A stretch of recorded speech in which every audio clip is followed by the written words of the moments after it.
remarkable pictures of one of the most destructive earthquakes the world's ever seen. This was East Coast Japan just 6 months ago. There was such a terrible shaking that even if you grabbed hold of something, things were just being thrown onto the floor. When the earthquake happened, we all took cover under our desks. After the quake, they knew what would happen next, but no one could have anticipated the scale of it. Tonight, we followed the tsunami, which killed thousands and rocked the world's third largest economy.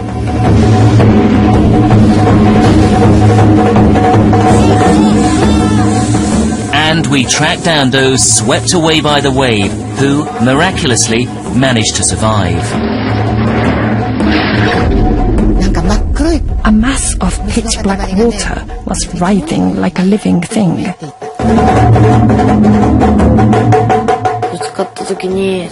When it hit me, it felt like a huge gravitational pull. I couldn't breathe. I was struggling for breath.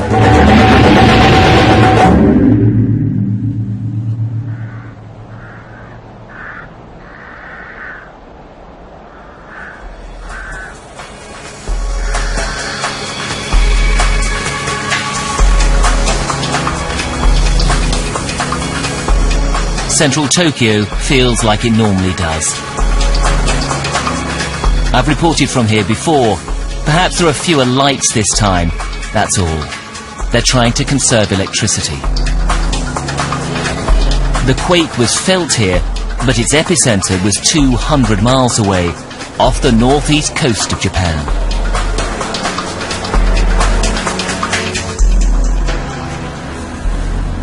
We spent 3 weeks travelling the disaster zone. 112,000 buildings destroyed. 20,000 people dead and missing. All in a matter of minutes. This is the story of how Japan has coped with destruction and loss of life on a scale it hasn't endured since the Second World War. It begins here in Hakodate City, on an island in the far north of Japan. We met the crew of a Coast Guard ship, who were some of the first to see the tsunami coming. 6 months ago, on the morning of March the 11th, they dropped anchor in a port on the east coast of Japan. Then, at 2:46 p.m, this.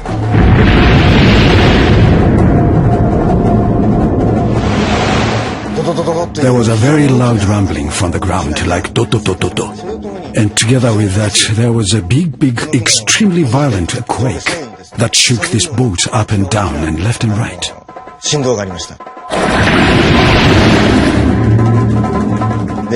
Seeing the size of the earthquake and the backwash, I was certain there would be a tsunami.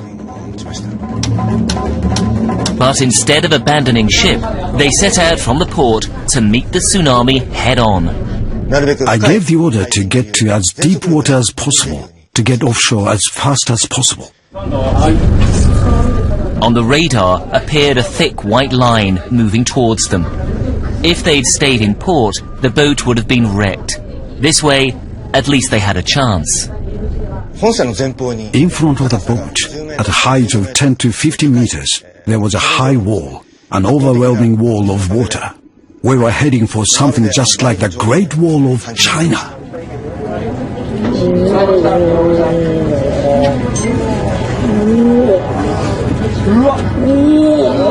It passes safely beneath them, but the destruction is just about to begin.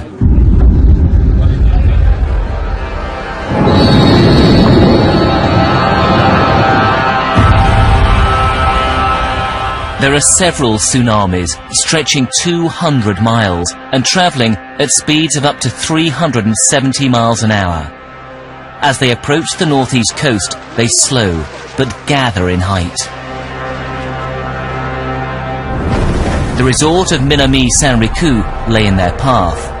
It was a town of 18,000 people, famed for its oyster fishing and ocean views.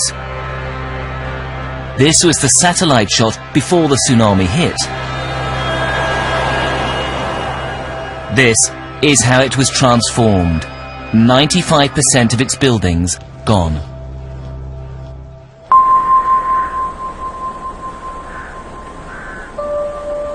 High on a hillside, where it was judged no tsunami could ever reach, is a pensioner's home. Among its debris, we found this video of some of the 68 residents who used to live here. Helping one of them is Kengo Sasaki, one of the staff. His wife, Naoko, used to work here too, next door in the day centre. After the quake, Kengo went outside to inspect the horizon. From here, I could see an incredible dust rising up from over there, and the trees and houses would just be mown down. And I was sure, at the rate that it was going to reach us.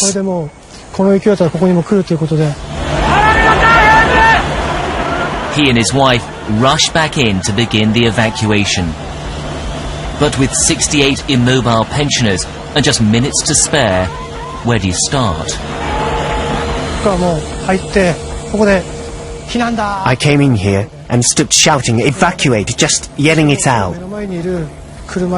I then took hold of the person, the gentleman in the wheelchair right in front of me, and went straight outside, right away through this park area, with the wheelchair rattling away, heading for the high school at the top. I just kept going in a straight line.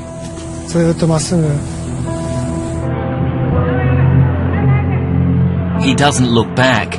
The tsunami has already consumed half the town, hundreds are dead, and it's still advancing. I couldn't get any farther up than this. So I called a fellow member of staff over, and we carried him up towards the higher ground at the high school. Right away up there. You can see Kengo in the bottom left of screen, the waves surging behind him. He returns again to rescue more, before escaping himself up the hill.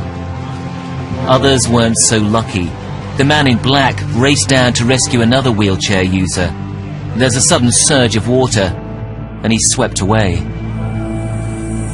This is the place from where they took that video, and the coastline is about half a mile in that direction, and the place was standing something like 50 feet above sea level, and yet still the tsunami came roaring up this hillside.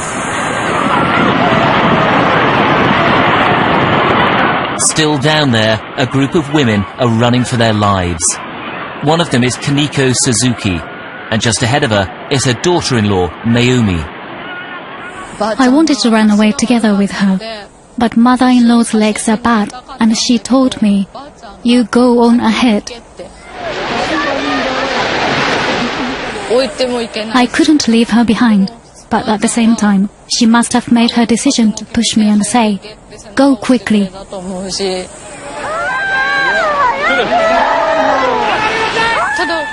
I just thought, I'm sorry. That's why I kept crying out, "Grandma, Grandma." On the far right of the screen, you can see her mother-in-law trying to outrun the tsunami, but she soon swept away. We traced each person in the footage, and it turned out the mother-in-law had, incredibly, managed to survive.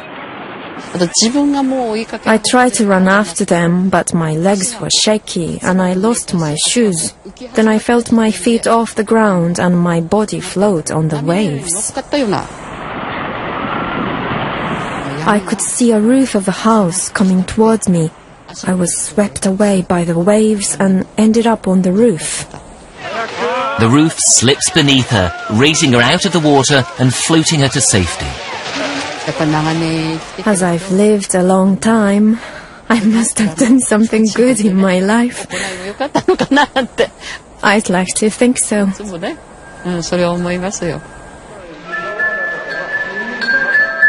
After saving several pensioners, Mr. Sasaki begins searching for his own wife.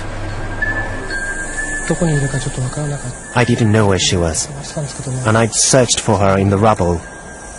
but she must have been forced back to where she worked by the tsunami.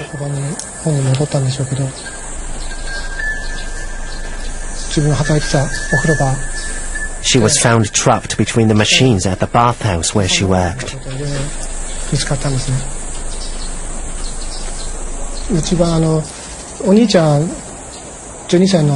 When they found her, I went to where our eldest, a 12-year-old son, had been evacuated, and told him how his mother had. I'm sorry.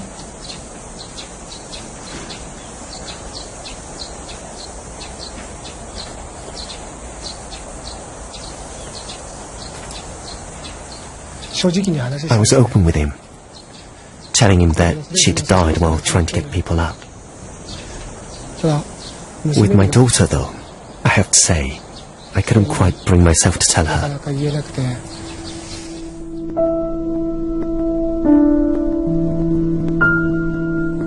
When, finally, the wave receded, 48 residents were left dead. 19 survived, but even now, 6 months on, one is still missing.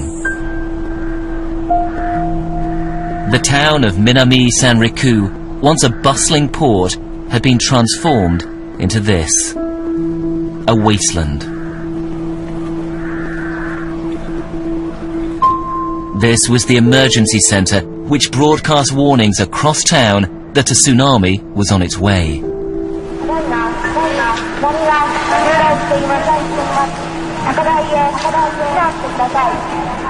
All that's left of the building now is its iron shell, but the woman's ghostly voice is still remembered by the hundreds she helped save. The woman behind the microphone continued imploring the local population to evacuate their homes as the seawater surged through the ground floor and then began to climb through the other floors. She would have known, of course, that her chances of survival were diminishing all the time, that this was an act of self-sacrifice.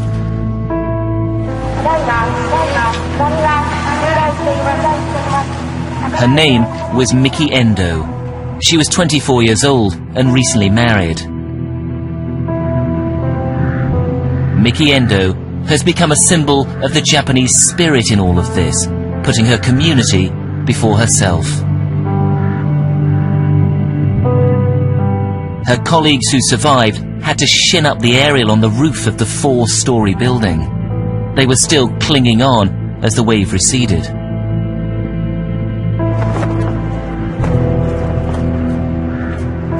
In the town's hospital, only the 5th story remained above water, but there just wasn't enough time for patients on the lower floors to clamber up there. Out of 107 of them, 71 died.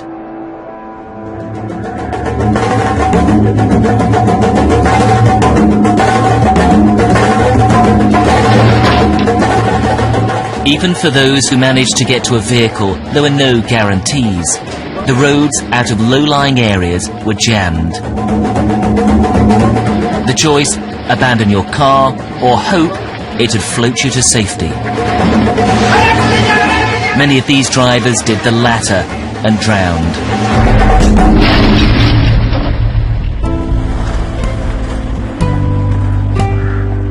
But elsewhere, there were remarkable stories of survival. We headed north towards the tsunami's furthest reaches, through areas still uninhabitable, where thousands have been moved to evacuation centres, waiting for their towns to be rebuilt. We were searching for a particular remote bay.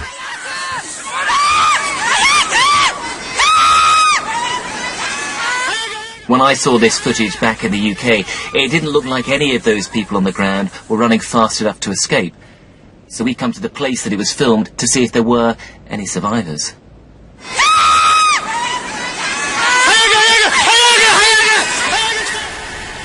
Mrs. Akiko Iwasaki, a local hotelier, was one of those in the video. First, I went up the mountain and got everyone to evacuate. Then she went back down to warn the others. Mrs. Iwasaki took me to the place where the video was shot. You can see her running with a bag.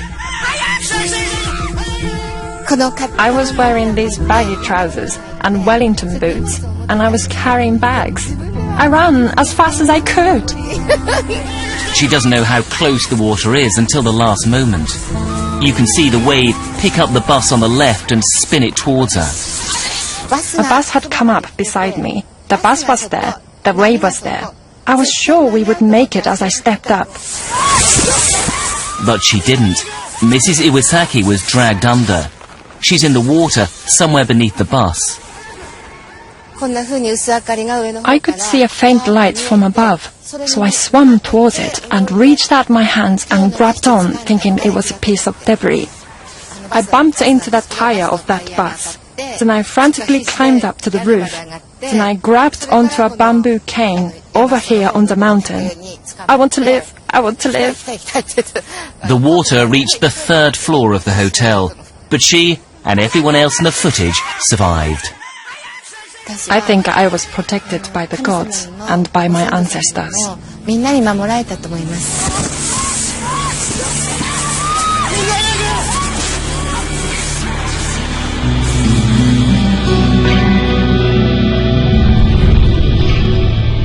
But for some who survived the wave, there was something else to contend with, an invisible legacy from the nuclear power station on the coast of Fukushima.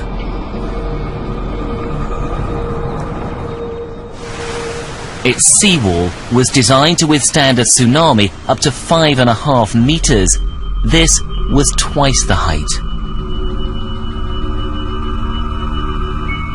The flooding short-circuited cooling pumps.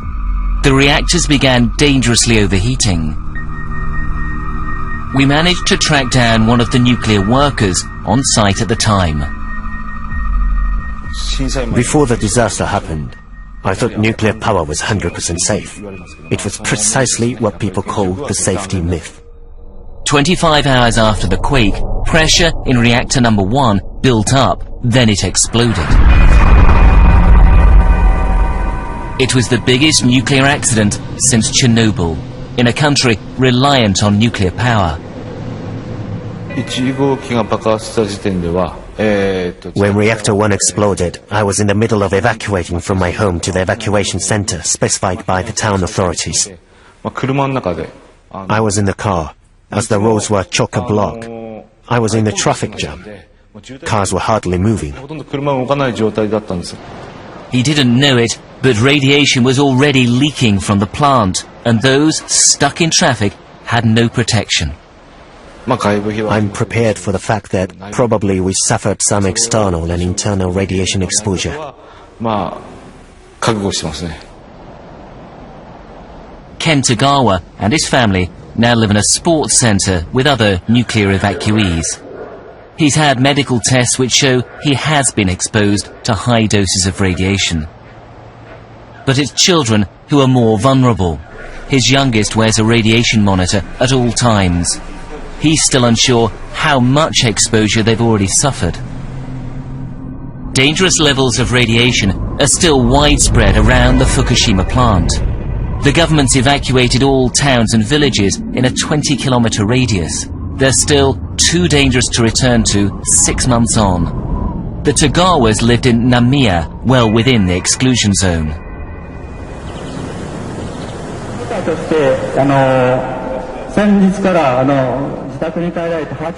But today he and his wife are going back in. Just for a couple of hours, it's all they're allowed. It's an operation being overseen by the Japanese military, scientists and the Red Cross. Dozens of other evacuees have also signed up, despite the risk. Under heavy escort, they're bussed through the roadblocks and into the exclusion zone.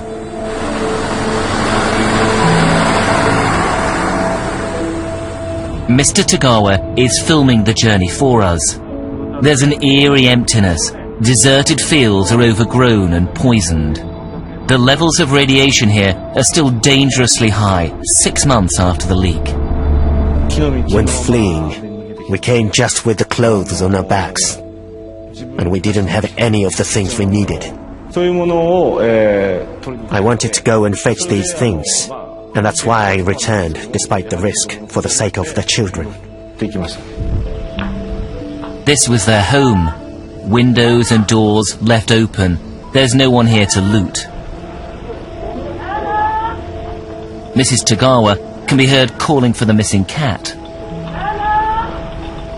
It never comes. Inside, the house is just as they left it after the earthquake. It may be the last time they come here. These towns could remain abandoned for generations.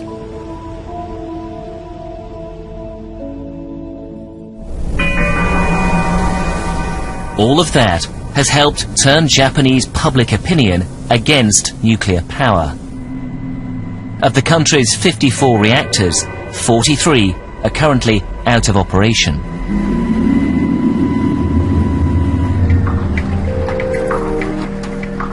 But nowhere has touched the Japanese nation as deeply as the story of a group of school children.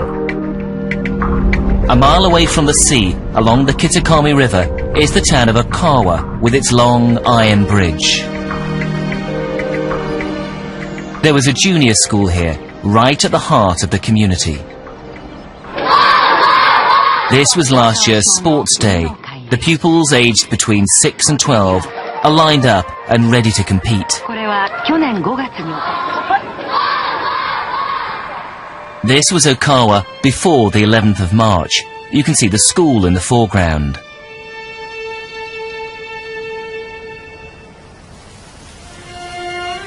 This was the scene when the wave receded.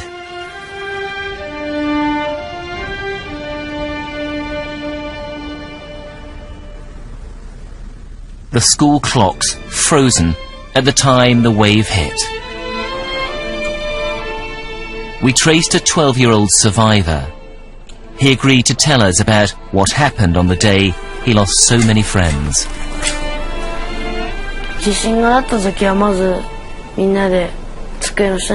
When the earthquake happened first, we all took cover under our desks. As the shaking gradually got stronger, everyone said things like, "Wow, it's big, you okay?" Looking very worried. When the shaking stopped, the teacher straight away said, "We'll go to the gymnasium, so follow me outside." So we all put on our helmets and went out.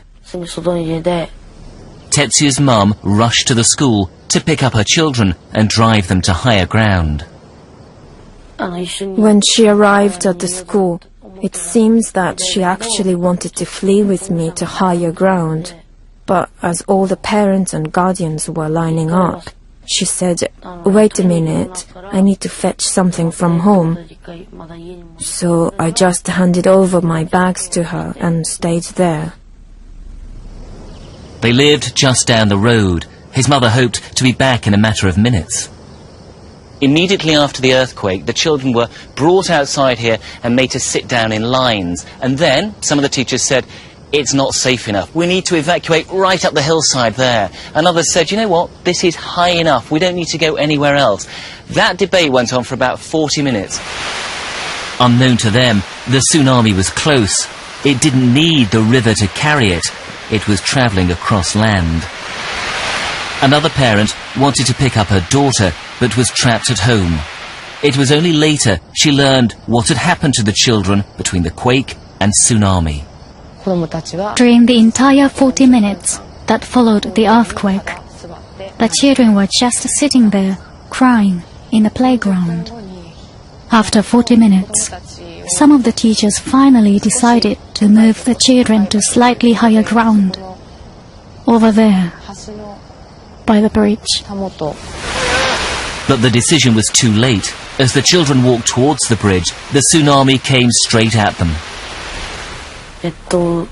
When it hit me, it felt like a huge gravitational pull, like someone with great strength pushing. I couldn't breathe. I was struggling for breath. Tetsuya was thrown against this hillside, buried up to his waist in mud and trapped beneath a broken branch. When I called for help, somebody shouted, "Where are you, Tetsuya?" So I said, "In the mountain." Then they dug for me, and somehow with my own strength, I squirmed upwards and was saved. Tetsuya's little sister, Mina, was drowned. His mother, who'd rushed home, never made it back to school. Her body was found 3 weeks later.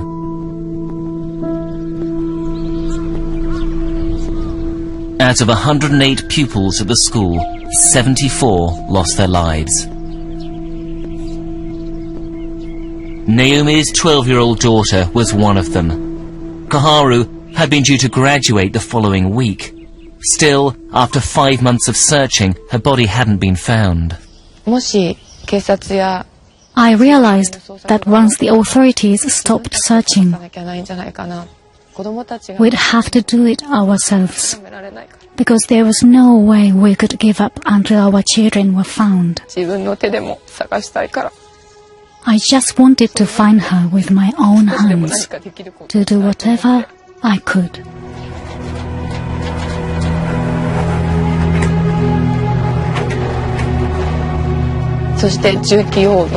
I heard that if I could get a heavy equipment license, they might lend us another machine to help the parents search.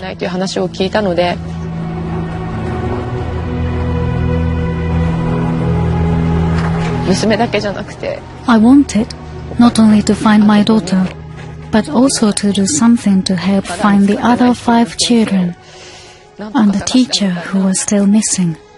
So that's why I got my license. It was in August that Kaharu's body was finally found, not by the digger, but washed up on a beach 7 miles from the school. A week later, Japan held its annual ceremony for the dead, the Open Festival. This year, a nation was united in grief. Naomi, with the rest of her family, launched a lantern for the spirit of her daughter, Kaharu. Another 4,000 people are still missing.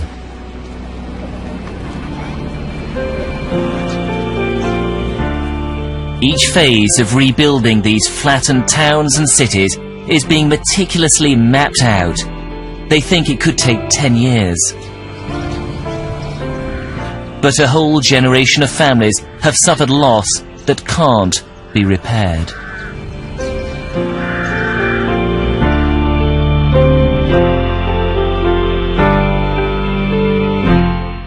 The history inside the Queen's palaces, here next on BBC One.